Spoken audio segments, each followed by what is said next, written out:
Hello, Liz here, CEO of Worth It, which is a social enterprise that specialises in the early prevention of mental health problems in young people and young adults using applied positive psychology coaching. So today I'm going to be talking about coaching in higher education and coaching university students.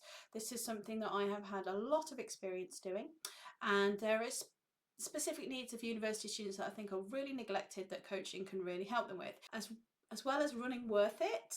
For 3 years I was teaching at Loughborough University in business psychology, so teaching on several different modules, one of them being a personal development module for final year students in the business school. So it was an amazing opportunity where we trained students in a lot of psychological theories from business psychology around personal development, and they got a coaching session. So I have coached around 300 university students over several years, and what I have discovered from coaching university students is university students are cracking up under the pressure, especially final year uni students. So freshers, they might coast a little bit, they might need some coaching on the transition around settling in, around developing friendships, around not being the big fish in a small pond, around being a small fish in a massive pond.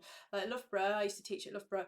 It's a very campus-based university. It's very aspirational to go there. We have a lot of high achieving students. So a lot of the young people that come to the university from, all the different schools that they come from, often were very successful at school, and then they come to uni and they're just kind of average. So they have to kind of deal with that change in identity.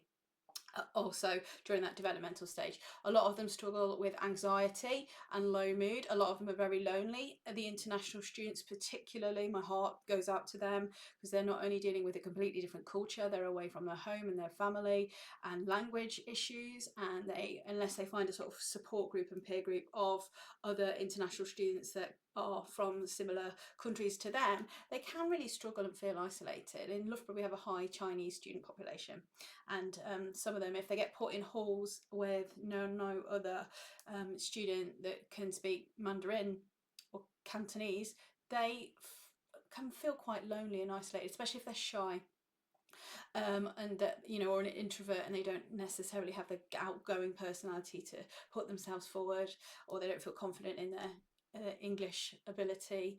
That goes for any international student. So we have transition issues, we have anxiety, we have being away from home for the first time, we have study skills, self-directed learning. We're not spoon-fed anymore. You're not spoon-fed anymore when you're at uni. And the problem with the British education system is that a lot of the students that get to university have been very structured in the way they've learned at school to be successful, and now they're free and they can do what they like. And some of them get on fine with that, and some of them really struggle. And the amount of lecturers that will tell you, students will just say, what do I need to do to pass the assessment? Just tell me what I need to get a good grade. Tell me what I need to do to pass the assessment.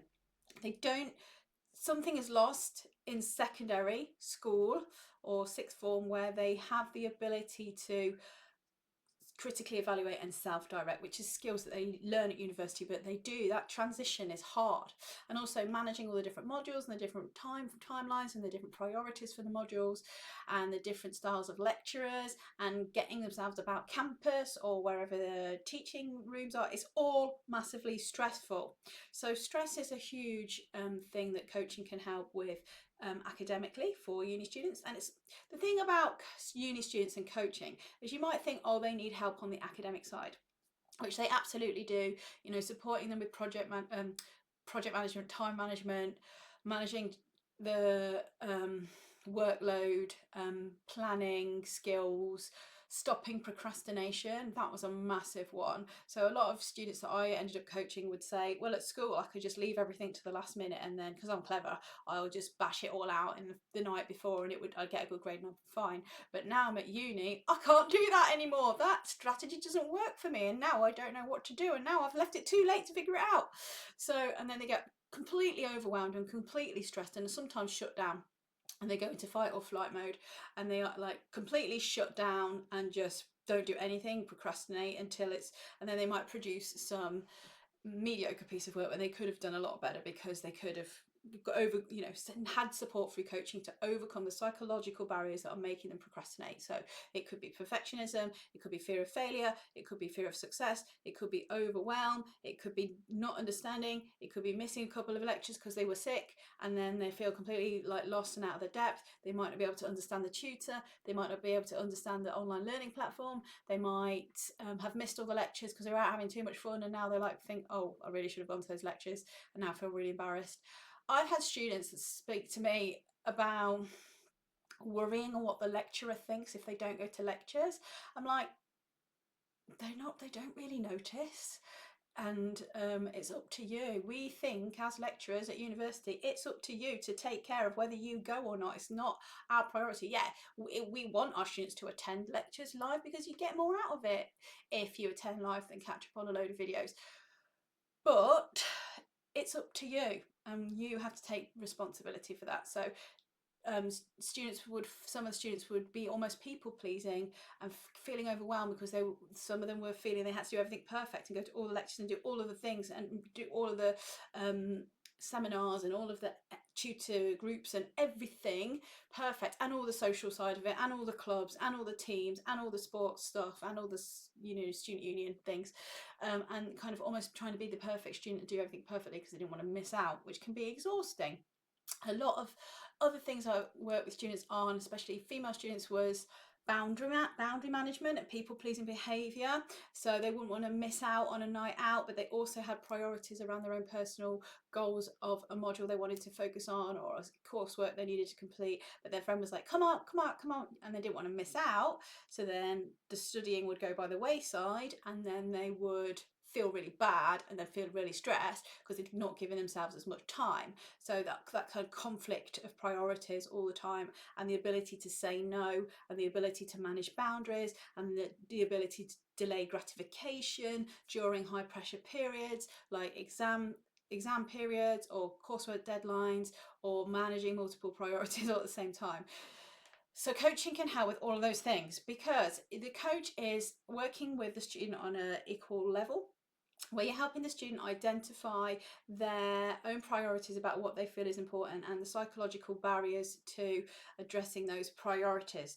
So it might be procrastination, it might be a lack of motivation, they might be worried about what everybody else thinks, they might be pressured by their parents and not wanting to let them down, they might be realizing they don't even want to be at uni at all, they want to be an apprentice, they might be going out too much and having too much fun and then feeling really bad and not prioritizing their own personal gains and their own personal academic development because they want to be popular, or they might be spending too long on one thing or thinking they have to read every source on the reading list and getting completely overwhelmed because they're trying to do it perfect, whereas you give them a reading list and you say pick the things that you think are relevant, but they don't know what's relevant because they haven't developed that ability to like reflect. And part of the skill of academic work is leaving stuff out as much as putting everything in.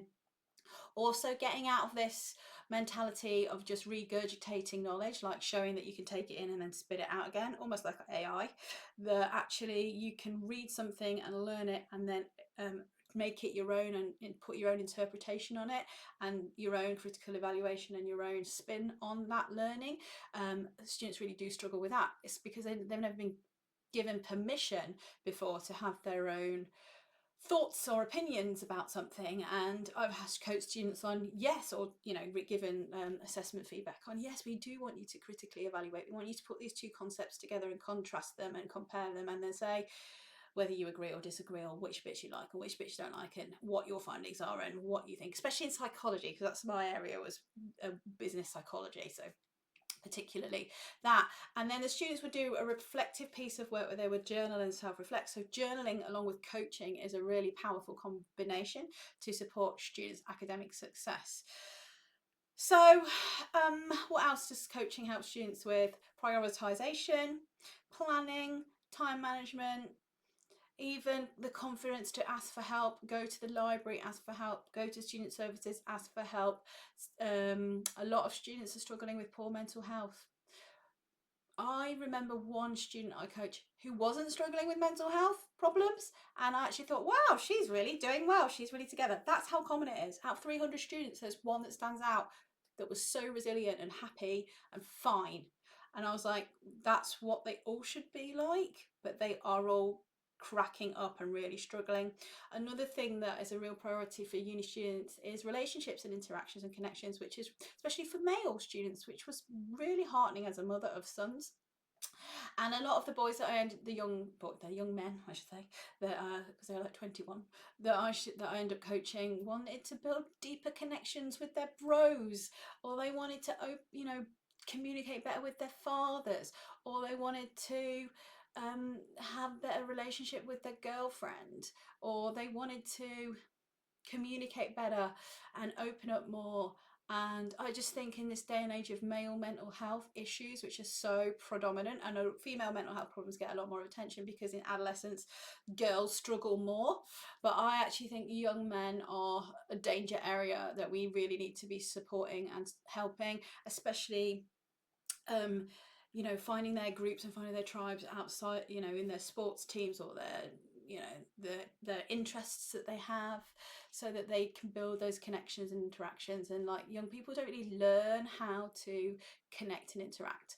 One of my third year students, she did a study on social media and how social media helps connect your students, and it was really interesting because she was saying it actually helps them make connections because they know what's going on and they get invited to stuff when they have social media. But then when they go to the event or the party or the social gathering, they hide behind their phones. They get their phone out and they look at the phone as a coping strategy because they can't engage in communication. So it's a crutch as much as it's a way of connecting. So it actually takes away connection as much as it gives connection. There's such a nuance to it. So coaching students on social interactions and confidence and chatting to new people. And one student was saying that he's seen a girl in the uni and he really liked her and he was too scared to go and say hello, and it was just beautiful life skills like that, and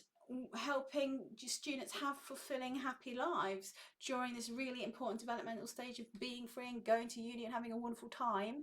And then there's all the pressures and the fear of the future, and all the debt that they come out in, and that adds all the stress. And then all the parents saying, well, we've supported you during this time, you need to get a decent job. And then they're also during that final year applying for grad jobs and courses work and exams, and it's just a lot. So just having an external supportive person to offer them space to think, to plan and prioritize, and help them set their action steps and goals and move towards them, and break things down and break things down and break things down so they don't feel overwhelmed, and help them timeline and prioritize and reassure them and feedback that they're doing well, and help them notice their strengths and help them feel more confident, and help them address psychological barriers that are getting in their way. And is there times when things like this have happened before, and how did you do it, and what are solutions that usually work for you, and what do you need to do to prioritize for yourself, and how to say no, and how to have boundaries, and how to manage stress, and how to ask for help, and how to use coping strategies, and how to stop and actually say, no, I've done enough today. I'm going to the gym, or I'm going to go out with my friends because I feel like actually I'm on top of stuff, and that's okay. And it's almost like this contagion that everyone's stressed, so I've got to be stressed too. And in houses, and some students came up with some really great solutions, like, in my house we're going to do study time and we're all going to sit together and study because that makes us do it more. Whereas another girl was like, well, I know I need to go to the library because when I'm at the library it makes me get on with my work and it's a different place, and I'm not distracted chatting to my housemates coming in and wanting to watch Netflix and things like that. So everybody's different, and a coach will really help each student, each young person figure out their own ways of being and own ways of achieving and own priorities and own barriers that are getting in the way of that, and then help them develop an action plan that's personal to them so they can figure it out. You're not telling them what to do, you're not guiding them, you're asking them questions so they can learn what works for them and they can do it more, which then helps them feel motivated, which boosts their well-being, which helps them be resilient, which then ultimately helps manage stress and helps them improve well-being and reduce mental health problems. So how I can help you guys. So yes, I could coach you if you're a uni student or a parent of a uni student or a lecturer or a teacher who works with uni students and thinks they need help. Send them my way to Worth It's website. I'll put a link down below for the coaching services that we provide. We provide it private and block contracts of coaching to schools, organisations and universities. I can also train you to coach young people yourself or coach uni students yourself. I did a lot of pastoral tutoring when in addition to this coaching on this specific module that I did. The reason why I did a lot of it is because I'm a qualified coach at master's level as well, is actually teaching coaching skills to academic tutors. And most tutors, most lecturers, most teaching staff in universities have a pastoral role and have an academic tutoring caseload where they're supporting students to achieve academically. Majority of those students are coming to them with well-being and stress reasons and psychological barriers to success. So the amount, you can tell a student practical things, but if you're not helping them address the psychological barriers to success, then that's where coaching can help. And it's in between kind of student support and what they would do with more counselling or student support services, which are completely overwhelmed at the moment with the amount of students in need.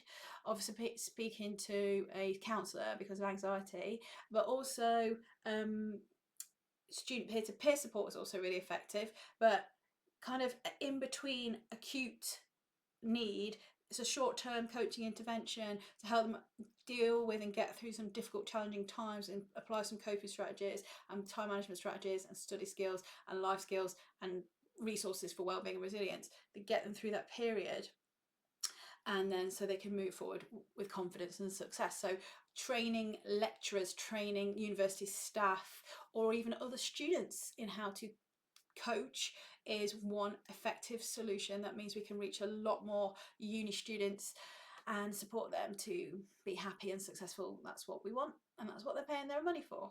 So if you're interested in that, look on the box below. I have a free introduction to coaching young people course, and I have a course, a coach certification program and training where you can learn to be a coach to work with young people. So I classify young people as 13 to 25. You are still a young person until you're about mid to late 20s, because you're still an adolescent until you are in your mid 20s. Your brain is still developing, so uni students are technically adolescents. So on that note, that's it for today. So this also, although I've been talking exclusively about uni students, this applies to post-16, sixth formers, secondary school students and FE colleges and apprenticeships too. So any young person who's 16 to 25 who wants to achieve could benefit from coaching. So look on the links below to find out more, like and subscribe, and I'll see you again soon.